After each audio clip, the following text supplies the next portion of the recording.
"Daddy, you should marry Miss Clara," Sophie said, her eyes wide with innocence as she snuggled into her unicorn.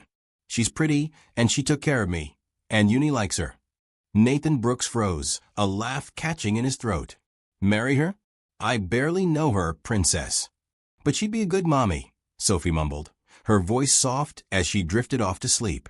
As he tucked her in, Nathan couldn't help but wonder, could his daughter be right? What if the woman who had unknowingly captured his heart was the one he needed all along? Nathan Brooks' alarm blared at 6 a.m., slicing through the quiet of his modern Austin loft. He groaned, rolling over to silence it, but the weight of the day ahead kept him pinned to the bed for a moment longer. Today was the quarterly board meeting at Brooks Technologies, his thriving tech company, and he couldn't afford to be late, not when his pitch for a groundbreaking medical device was on the line. He stumbled to the shower, letting the hot water jolt him awake. Dressed in a sharp charcoal suit, he checked his reflection. Chiseled jaw, weary hazel eyes. A man who looked more like a CEO than a dad. Down the hall, his 5-year-old daughter Sophie was singing off-key about unicorns. Nathan smiled despite himself. She was his anchor, the only thing that mattered more than the empire he'd built from scratch. "Morning, princess," he said, stepping into her room. Sophie was wrestling with a sock, her chestnut curls a mess. "Daddy, can I wear my princess dress today?" she asked, her gray eyes wide with hope. Nathan glanced at his watch, 6:45 a.m. He didn't have time for this. "It's your special day, sweetie, not daycare." "Please, Daddy." Her lip quivered, and Nathan caved. He always did. "Fine, but we're eating breakfast now." He helped her into the glittery purple dress, its tulle skirt swishing as she twirled. In the kitchen, he poured cereal while Sophie chattered about her imaginary kingdom. Nathan nodded, half listening, his phone buzzing with emails, meeting prep, projections, urgent. "Sophie, we've got to go," he said at 7:30, ushering her out the door. The drive was chaos. Austin traffic snarled around them, horns blaring. Nathan's mind raced through his presentation, not the route. When he pulled up to a cheerful building with a playground, he didn't notice the sign read Bright Futures Academy instead of Tiny Trails Daycare. "Here we are," he said, unbuckling Sophie. A woman stood at the entrance, clipboard in hand. Nathan handed Sophie over with a quick, "Have a great day, sweetie," and a kiss on her forehead. "Bye, Daddy." Sophie waved, clutching her stuffed unicorn. Nathan sped off, tires squealing, oblivious to his mistake. He didn't see the woman's puzzled look or hear Sophie's cheerful, "This place looks fun." His phone rang, his assistant reminding him he was late. Little did he know, this wrong turn would rewrite his life. Clara Hayes hummed as she arranged crayons at Bright Futures Academy. At 33, she'd found her calling here, surrounded by children's laughter, a balm for the shadows of her past. The daycare was cozy, with vibrant murals and tiny chairs, a haven she'd carved out in Austin's lively heart. She was mid-song when she spotted a little girl in a princess dress by the door, looking unsure but curious. Clara's heart tugged. Something about her was different. "Hi there, what's your name?" she asked, kneeling to her level. "Sophie Brooks," the girl said, smiling shyly. "This is Uni." She held up her unicorn. "Nice to meet you, Sophie."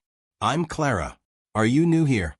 "Daddy said this is my daycare," Sophie replied, twirling her skirt. Clara frowned. No new kids were scheduled today. She led Sophie inside, settling her with a coloring book, and checked the roster. No Sophie Brooks.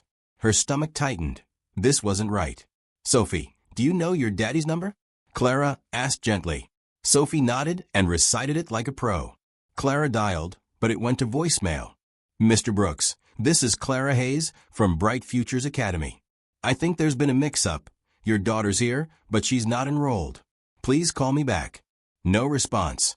Clara kept Sophie close, watching her draw unicorns with fierce concentration. The girl was a delight, bright, talkative, full of stories about her busy dad. Clara's chest ached as she listened. 5 years ago, she'd lost her own child to a miscarriage, a wound that never fully healed.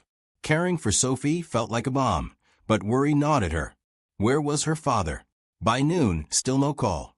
Clara fed Sophie a sandwich, her mind racing. What if he's hurt? What if he doesn't come? She was about to call the police when a sleek silver SUV screeched into the lot. A man leapt out, suit rumpled, eyes wild. "Sophie," he shouted, sprinting toward them. "Daddy." Sophie ran into his arms, and he hugged her like she might vanish. Clara stepped forward, relief warring with frustration. "Mr. Brooks, I'm Clara Hayes. You left Sophie at the wrong daycare." Nathan's face paled. "I what? I thought this was Tiny Trails. I'm so sorry.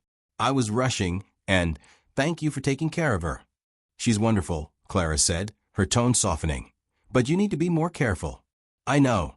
I will. Thank you, Miss Hayes." He met her gaze, warm hazel eyes locking with her blue ones, and something flickered between them. As Nathan drove away, Sophie chattered about Clara's kindness. He couldn't shake the image of the woman who'd protected his daughter. Who was she really?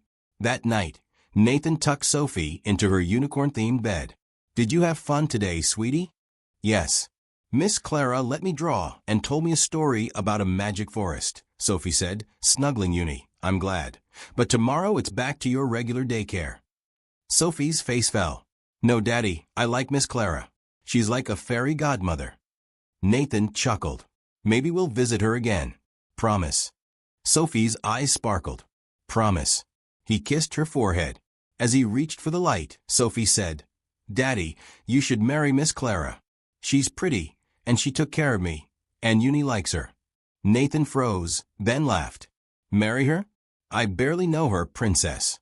"But she'd be a good mommy," Sophie mumbled, drifting off. Nathan's smile faded. Megan, his ex-wife, had walked out 3 years ago for a high-flying career, leaving him and Sophie behind. He hadn't dated since, too busy, too guarded. But Sophie's words stirred something in him. The next day, he took Sophie back to Bright Futures just for a thank you. Clara greeted them with a smile that lit up the room. "Back so soon?" "Sophie insisted," Nathan said. "And I wanted to thank you properly. How about coffee sometime?" Clara hesitated, then nodded. "I'd like that." They swapped numbers, and Nathan left with a strange lightness in his step. Sophie's suggestion echoed in his mind. What if she's right? Over the next few weeks, Nathan and Clara met at a cozy cafe near Austin's Zilker Park. Their talks flowed easily. Nathan shared his journey building Brooks Technologies, Clara her dream of owning a daycare. He admired her warmth, her resilience. She saw past his CEO facade to the man beneath. One rainy afternoon, as they sipped lattes, Clara asked, "What's the hardest part of being a single dad?" Nathan stared into his cup. "Guilt. I'm always working, missing things. Sophie deserves more." "You're doing your best," Clara said softly. "She adores you." He looked up, caught by her sincerity. "Thanks. What about you? Why daycare?" "I love kids," Clara said, then paused. "I almost had one once. It didn't work out." Nathan sensed her pain, but didn't push. "I'm sorry." She smiled faintly. "It's okay. This job fills that space." Their bond deepened. Nathan started picking Sophie up himself, lingering to chat with Clara. One evening, as rain drummed on the daycare roof, he said, "Clara, would you have dinner with me Saturday? A real date." Her breath caught. "I'd love to, Nathan." Their date at a rooftop restaurant was perfect, city lights twinkling, conversation sparking. But as they left, Clara's phone rang.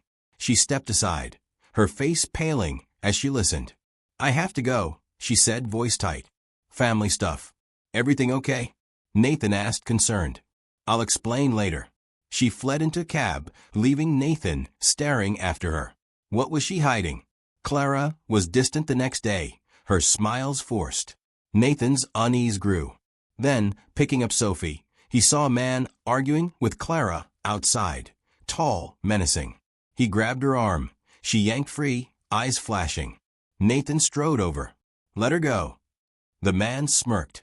"Mind your own business." "It is my business," Nathan snapped. "Leave her alone." The man glared, then stalked off. Clara trembled, tears spilling. "That was Derek, my ex-husband." Nathan guided her inside. "What's going on, Clara?" She sank into a chair. "Derek was abusive. I left him 2 years ago, but he keeps finding me. Last night, he called threatening me." Nathan's fists clenched.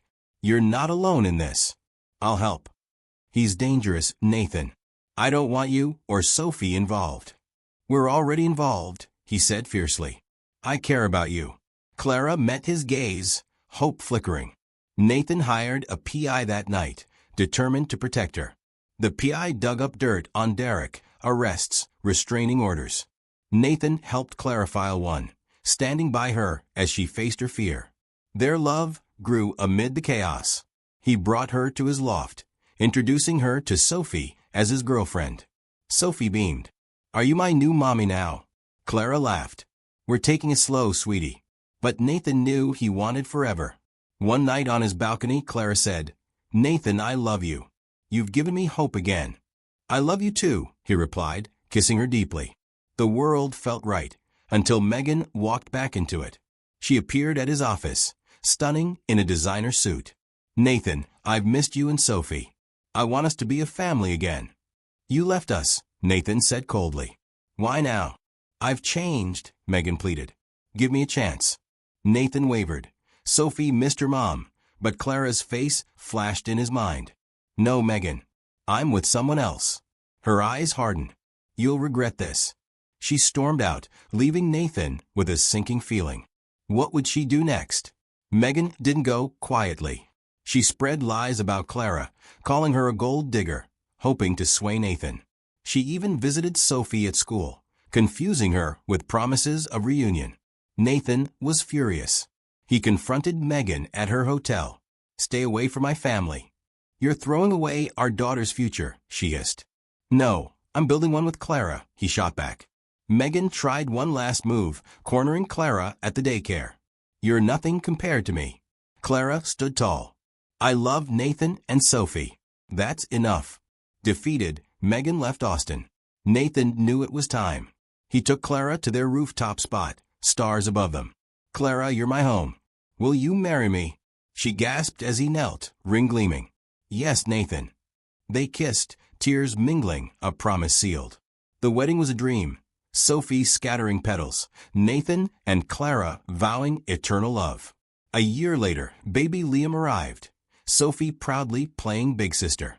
One evening in their warm home, Nathan watched his family. Sophie giggling, Liam cooing, Clara glowing. Thank you, he whispered to her, for being my wrong turn that led to everything right. Clara smiled, resting against him. Thank you for choosing us. Their love, born from a mistake, had grown into a beautiful forever.